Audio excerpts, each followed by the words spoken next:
start again. We'll start. You recorded the first one. Huh? Okay. Bismillah, alhamdulillah, wa salatu wa salamu ala rasulillah wa ala alihi wa sahbihi wa man wala.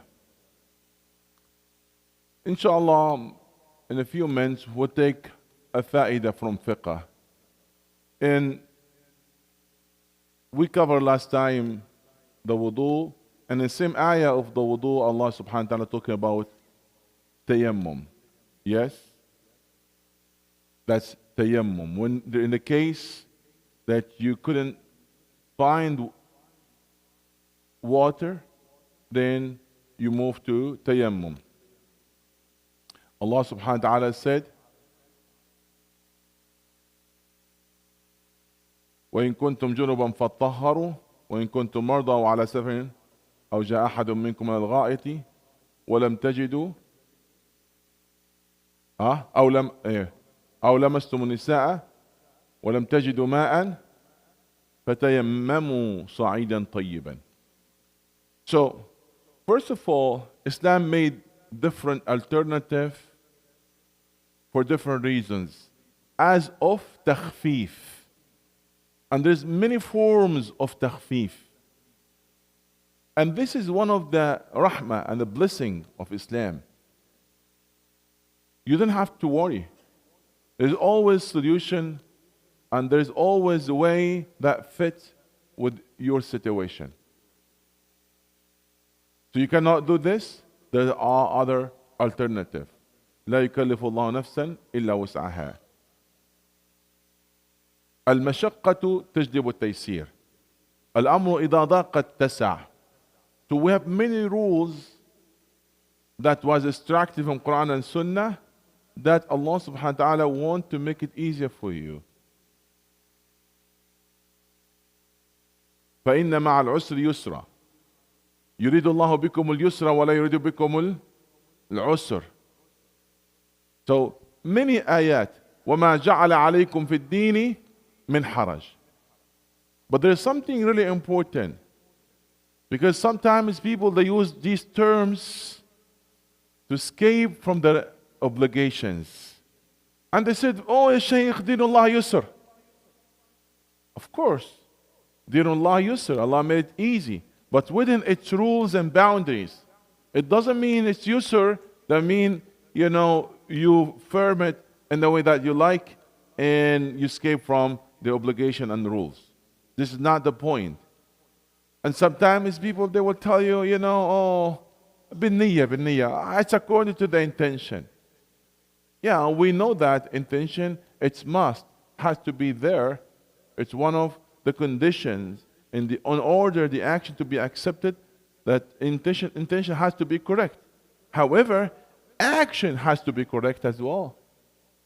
So two together, the correct intention plus correct action that result the action to be accepted. But do not just rely on your intention. So both has to be. So here we have the wudu as an alternative in case of what? We have tayammum as an alternative in case of what? In case that there is no water. Okay? Or there is no ability to use the water. Okay? So why you make tayammum? Why you make tayammum? So as I said, this because of there's no the means of wudu, so you move to tayammum. How about if I have a little water that's only suffice for my necessity needs? I use for wudu or I go to tayammum? I go to tayammum. The Sahaba, the companion of the Prophet, asked him, they said, we go and we take the ship in the middle of the ocean and it's time for salah and we do have only little water.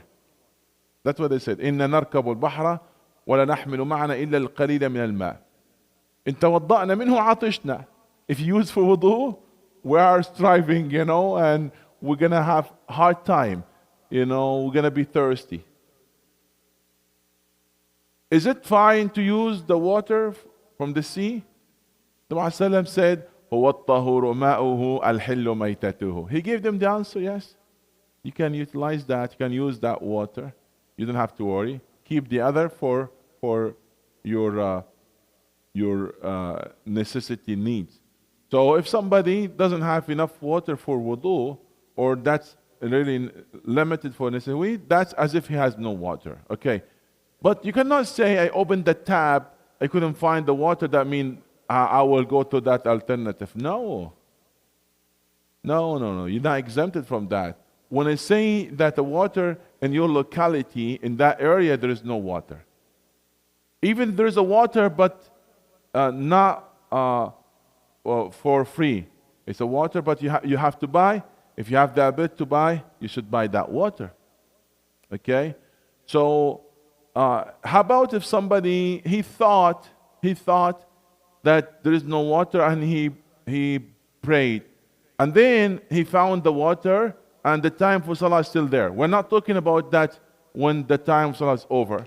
Like at the time for Dhuhr arrived, and there's no water, and he said, let me pray, and then he found the water before Asr time. What he should do? What he should do? Okay. There are three cases.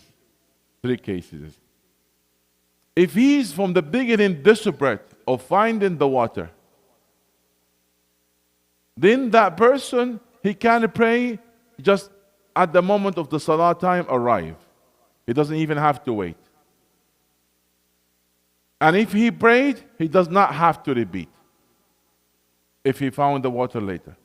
So if his case was desperate, like at the time, he has no hope that there is a water, and he made his possible way. They called al-ya'isu min al-ma'i. There's another one, he's hoping the water will be there. But he said, you know what? Let me pray at the beginning. He should not pray at the beginning of the time.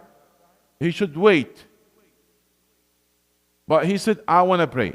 That person, if he prayed at the beginning of the time, when the water arrives, he should repeat. So it's different. It's not the same. There are many details about that. They told Imam Shafi'i that somebody in Salah heard his donkey braying. Braying means like the sound of the donkey would be. He heard his donkey praying. And what he should do, and he cut what he should do, that person. Somebody said, oh, what can you do about this donkey? They make the story. So that person sent his boy to bring water with the donkey.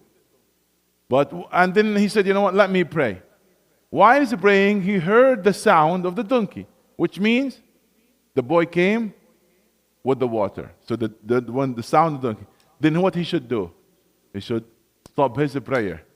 He should repeat the prayer and stop his prayer and pray because the water is arrived. إذا حضر الماء بطل التيمم. Because the water arrive, he should not make tayammum and should not rely on tayammum.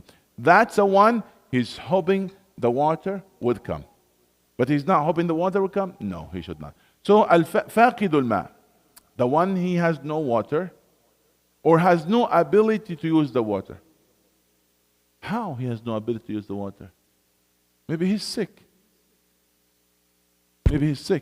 The doctor told him, do not touch the water. It's not good for your skin. You have a problem. Maybe he has a surgery, and maybe he's burning, the skin is burning, cannot. Maybe he's laying on the bed and nobody can help him to bring the water to him. So there are different reasons. The water is there, but he has no ability to use that water. He tried different ways, but there's no ability. If there's somebody there can help him for wudu, he should. But nobody. So what he can do? That person goes to tayammum. And this is a really important point. Why is that? Because I have seen many brothers and sisters, when they go to the hospital, they stop praying. They said, I have no wudu. I cannot move from the bed. They didn't allow me to move. Who asked you to move? Who asked you to make wudu? You cannot make wudu? Go for tayammum. You have to tayammum in there. He will say, oh, there's a blood in there, there's a urine. That's fine. Who told you that's a problem? Because izalatul najasa, remember, تجب مع الذكر والقدرة وتسقط مع العجز والنسيان. It's must to remove the impurity, blood and others. If you are able to do so, and you know there is there like a blood. But if you're not able, you don't have to worry about it. You don't even have to change, you don't have to worry. You're not able to change your clothes. You're not able to remove it. You're not able to clean yourself. You don't have to worry about that. Look at the mercy of Islam. When you learn the fiqh, you learn the discipline, and you be proud of your deen. Fiqh, was made for you, to see the mercy of Allah subhanahu wa ta'ala.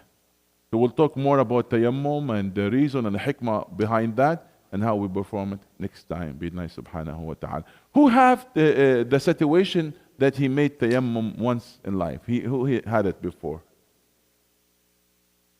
Yeah, it's happened, yes. So it's happened. To be honest, you should not learn that. Even if never think that would happen, it still is that good knowledge for you. But it's going to happen in one situation in life that you need that rules. So inshallah we'll continue tomorrow with this. May Allah bless you all. Jazakumullah khairan. Assalamu alaikum wa rahmatullah.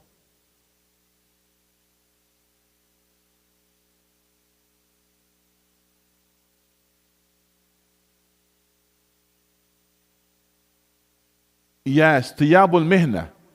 So the person that wearing dress, and the dress that part of his duties, like somebody cleaning the garbage, somebody at the hospital in a surgery, all of those ones, they didn't have to worry about the najasa that touching them. They tried to protect themselves, and if they couldn't, it's fine. They didn't have to worry about that. That's specific exemption for those ones. The Prophet ﷺ, one time when a baby came and the baby urinated in the lap of his mother, so the Prophet ﷺ said to her, just andihi, you don't have to worry. Just spray little water from your hand and you can pray with those clothes. Yes. And some scholars, they said, because of the urine of the baby is pure, as long as the baby is still not depend on the other food, still depend on the milk, that's one opinion. Other opinion, they said, no, it's not because of that, because of she's the breastfeeding mother being exempted from those rules. Okay. Yeah, Jazakallah khairan. Doesn't matter.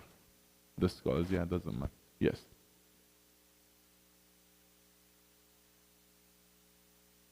Yeah, that's a different story. So if you have something like rab on part of the wudu, you still make wudu. Do not move to tayammum. But what you should do, masah al-jabira.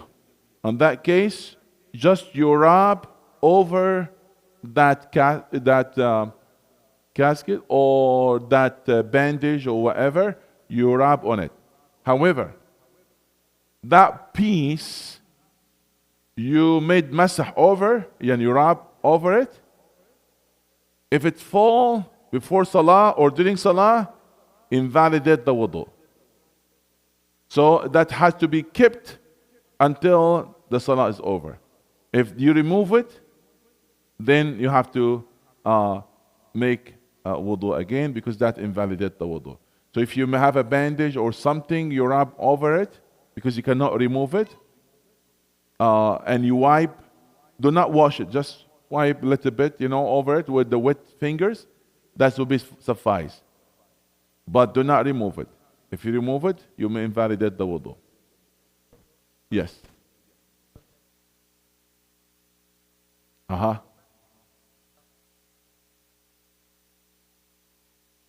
Oh, we mentioned that last time. So if for some reasons and some cases is people they limited to washing one time, is that fine? يصح مع الكراهة. It's possible, however, it's undesirable. Okay? Somebody would say to me, the Prophet it was mentioned that he did it. When he did once on those parts, his face and his hand, once and once. So how come you say it's makruh? Okay, that's a good point. The common action of Sallam that he's 3 times, but he did it once and he did it twice. That to understand the must part, it's 1 time. However, they're adding more that's a sunnah. And dropping the sunnah for no reason, it's makruh. When drop the sunnah that able to do it for no reason, it's makruh. Now, if there is a reason, and I'm doing one time, is it makruh? It's makruh, generally speaking, except for a person knowing what he's doing. A person with the knowledge. وَكَرِهُ وَاحِدَةً فِي الْغَسْلِ إِلَّا لِعَالِمٍ كَذَا فِي النَّقْلِ وَكَرِهُ وَاحِدَةً فِي الْغَسْلِ إِلَّا لِعَالِمٍ كَذَا فِي النَّقْلِ. عودها علي. Yeah, repeat it. وَكَرِهُ وَاحِدَةً فِي الْغَسْلِ إِلَّا لِعَالِمٍ كَذَا فِي النَّقْلِ. So it's makruh to limit it to 1 time, except the person has a knowledge. Why is that? Because when you do 1 time, you are at risk. At risk of what? At risk of what? Tell me. Not covering the part with 1 time. So you're making your wudu invalid. If you don't know the knowledge, if you don't have the knowledge. Maybe with 1 time, it's not suffice to cover the whole part. That's why the 2nd time and the 3rd time, it might, really help to cover the whole part. That's why it's makruh. Because you are putting your wudu at risk. But if you have a knowledge, you don't have to worry. Okay? Jazakallah khair. Somebody will say, okay, why I'm doing it? Okay, I'll tell you one scenario. Maybe you need to make wudu in the airplane. It's happened, yes? Because sometimes you have 10 hours of flight. You're going to make wudu. You sleep, you wake up, you discharge, whatever. So in the airplane, there's not much water. And even the place, not that easy. Small. So you do one time, it will be fine for you. But you have to make sure that you do it in a proper way.